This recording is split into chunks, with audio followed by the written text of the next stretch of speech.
तर नमस्कार मित्रांनो, कसे आहात तुम्ही सगळे? तर आजची जी स्टोरी आहे ही आहे आपली मेहंदीपूर बालाजी टेम्पल तिकडची स्टोरी आहे. तर चला मग सुरुवात करूया आपल्या आजच्या स्टोरीवरती. तर स्टोरीमध्ये असं दाखवलं आहे की आपले 4 मित्र असतात. आपले अशोक साहेब, ठाकरे साहेब, हर्षल साहेब आणि आपले आयुष साहेब.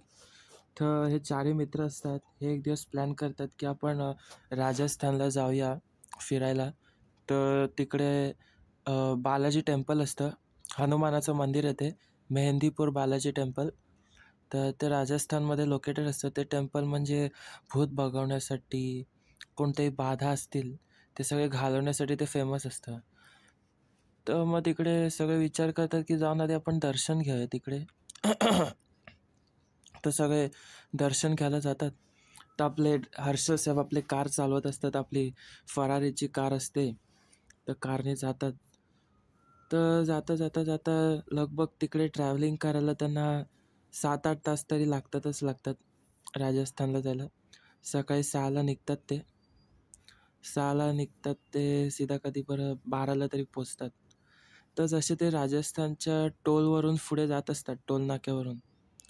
तर पुढे गेल्यानंतर ट्रॅफिक लागतं. ट्रॅफिकमध्ये ना एक असा माणूस असं टाळ्या वाजवून सगळ्यांकडे पैसे मागतात. एका वेगळ्याच नजरेने बघत असतो असं एकदम. त्याच्याकडे वेगळं असं डोळे लावून त्याच्याकडे बघत असतो. तर आयुष त्याला पैसे देतो ₹1.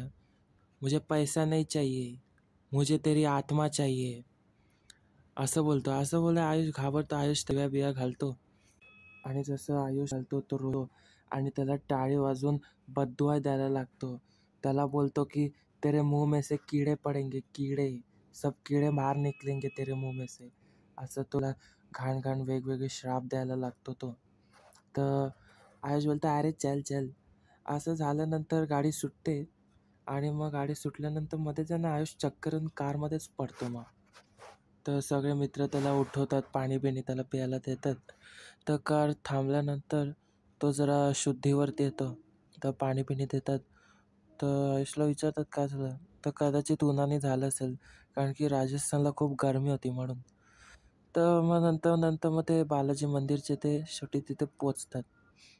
तर पोहोचल्यानंतर तिकडे खूप गर्दी असते आणि तिकडे खूप वेगवेगळी माणसं असतात, म्हणजे ज्यांच्या अंगात पॅरानॉर्मल ॲक्टिव्हिटीज असतात, भूतबितं आलेली असतात. ते सगळं तिकडे करतात. भूत भगवलं जातं. तर तिकडे खूप सारे अशी माणसं दिसतात त्या मेहंदीपूर बालाजी टेम्पलच्या इथे. तर सगळे मित्र घाबरतात. तर आयुष पण घाबरतो. तर तिथे ना जेव्हा ते मंदिरात जात असतात, तर त्यांना ना तिकडे एक भिकारी दिसतो. मंदिराच्या पायथ्याशीच बसलेला असतो.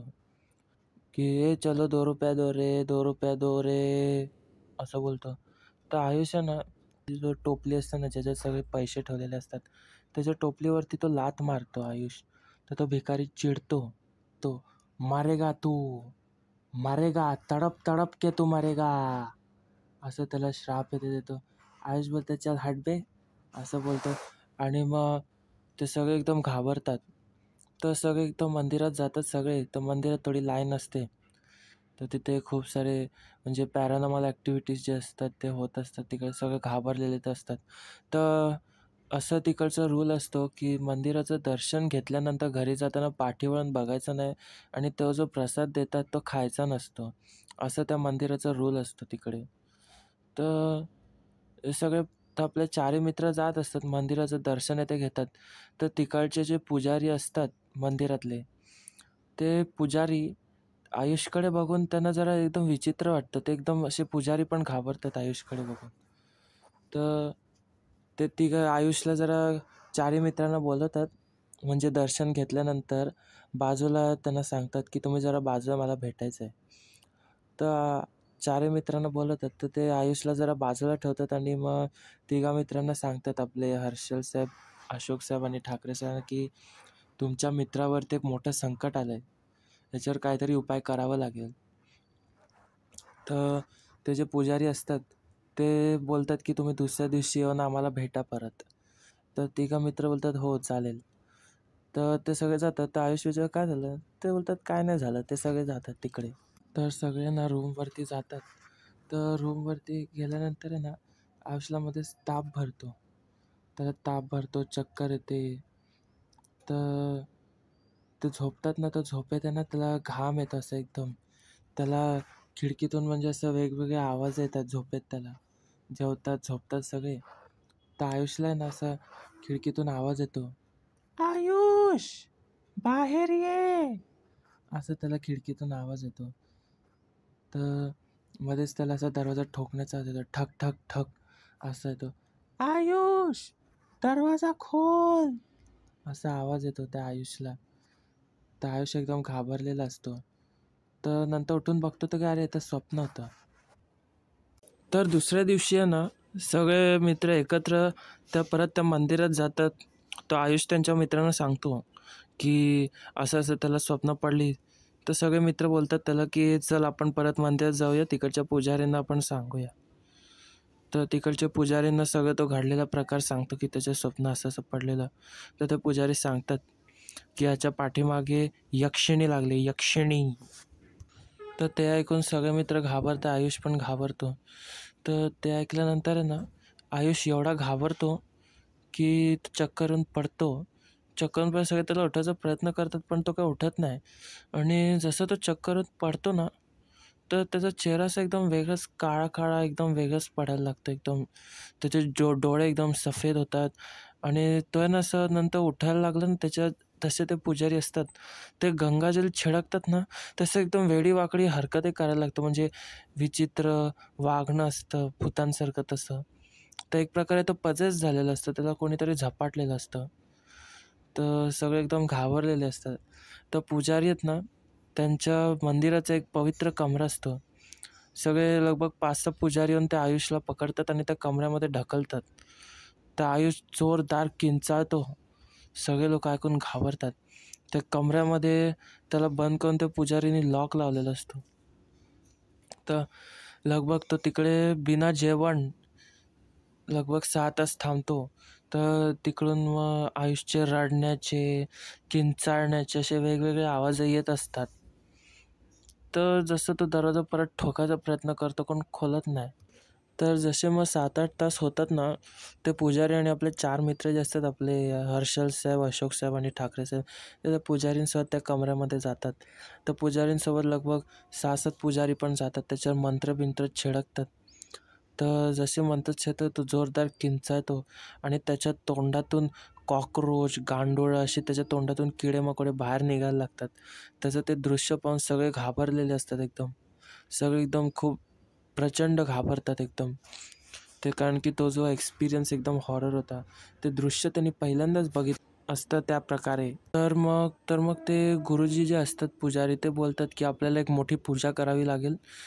ते लगभग 4-5 तासांची पूजा असणं, तर त्याला लगभग अख्खी रात्र तर दिवस त्या कमऱ्यामध्ये बंद करतात आणि पूजा करतात. तर पूजा करताना आयुषच्या अंगात ज्याने त्याला झपाटलेलं असतं ज्या भूतानी, तो जो भूत असतो तो आयुषकडून वेगवेगळी आवाजं, काय काय जादूचे प्रकार करतो का तर त्यांची पूजा थांबावी म्हणून. पण हे का आपलं एकदम हे काय बरं, न घाबरता पूजा करतात आपले सगळे मित्र आणि ते पुजारी मिळून.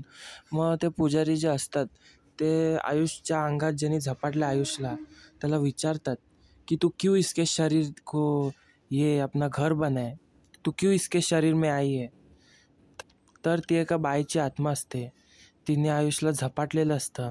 तर ती सांगते कि आपने जो प्रसाद दिया था इसने वो प्रसाद खाया और इसने पीछे मुड़ के भी देखा, इसीलिए मैंने इसके शरीर को पकड़ लिया है. आणि असं सांगायला गेलं तर मंदिराचा एक रूल असतो की त्या मंदिर जे आहे बालाजी मंदिर हनुमानाचं आहे, ते तिकडचा रूल आहे की प्रसाद दिला तो खायचा नाही आणि पाठीवरून बघायचं नाही दर्शन घेतलं. पण आयुषने तिकडचा प्रसाद खाल्लेला असतो आणि खाल्ल्यानंतर त्यांनी पाठी वळून पण बघितलेलं असतं. म्हणून ती जी बाई असते तिने त्याला झपाटलेलं असतं. तर ती असते यक्षिणी, ती एक प्रकारची भूत आहे. तिने त्याला झपाटलेलं असतं. आयुष वेगवेगळी वेडीवाकडी हरकते करायला लागतो. तर ती बाई बोलते कि अब मैं इसके शरीर को हमेशा हमेशा के लिए इस लड़के को मैं लेके जाने वाली हूँ अभी, वो भी अपनी दुनिया में. पण त्याचे पुजारी असतात, मैं तुझे ऐसा करने नहीं दूंगा. तर त्याच्यावरती खूप काय काय होम हवन काय काय करत असतात. त्याला अगदी त्याच्यावर एक असं स्पेशल उपाय करतात. अगरबत्ती घेतात आणि त्याच्या कपाळावरती जोरजोरात टोचायला लागतात, आयुषच्या कपाळावरती. आयुष एवढा जोरात किंचाळतो की बापरे, अख्ख्या मंदिरातली लोकं बघायला लागतात सगळी, एवढा जोरात किंचाळतो. असं करतात. मग आयुषला चाबकाचे पवित्र चाबूक असतात त्यांचे, का तर ते पवित्र चाबूक असतात त्याला गंगाजलमध्ये डुबवून काढलेलं असतं. त्या आयुषला चांगले 6-7 चाबकाचे फटके मारतात, प्रत्येक 6 लोकं मिळून त्याला एकसाथ चाबकाने फटाफट फटाफट मारतात. तर तसंच ते जे त्याच्या अंगात जी भूतीन जी असते ती एकदम जोरजात किंचाळते, ती निघत नाही. मग ते त्याला अजून जोरात चाबकाने मारत असतात. मग शेवटी करता करता ती जी भूतीन असते ती त्याच्या शरीरातून निघून जाते. तर ते आयुषला एक तावीज देतात, तावीज त्याला बांधायला, का तर ती भूतीन परत त्याच्याकडे येऊ नये म्हणून. तर असं केल्यानंतर मग तो जरा बरा होतो, शुद्धीवरती येतो. मग मग त्याचे पुजारी असतात ते सांगतात की काही अशी ठिकाणं असतात तिकडे चलो, तिकडे असे काही रूल्स असतात ते तुम्हाला पाळावे लागतात. ते निघून गेली. तसंच ते जे पुजारी असतात ते बोलतात की मंदिर में किधर भी असं चलो, चलो साथ में असं नाही बोलायचं. तिकडचा रूल आहे की प्रसाद खायचा आणि पाठीवरून बघायचं नाही. ते रूल्सचं फॉलो करायचं असतं. पण आयुषनी रूल फॉलो केले नाही, म्हणून त्याला हे सगळं बघावं लागलं. असं होतं. मग नंतर तो बरा होतो मग आणि सगळे मित्र असतात ते घरी जातात मग तिकडे. तर अशी त्यांची ही जी पिकनिक असते ती घडते. असं होतं. तर मग असंच आपल्या आजच्या या भयंकर स्टोरीचा इथे समाप्त होत आहे. तर मित्रांनो, थँक्यू सो मच तुम्ही आपली स्टोरी ऐकल्याबद्दल. तर चला मग भेटूया आपल्या दुसऱ्या स्टोरीमध्ये. चला मग bye bye. Thank you so much.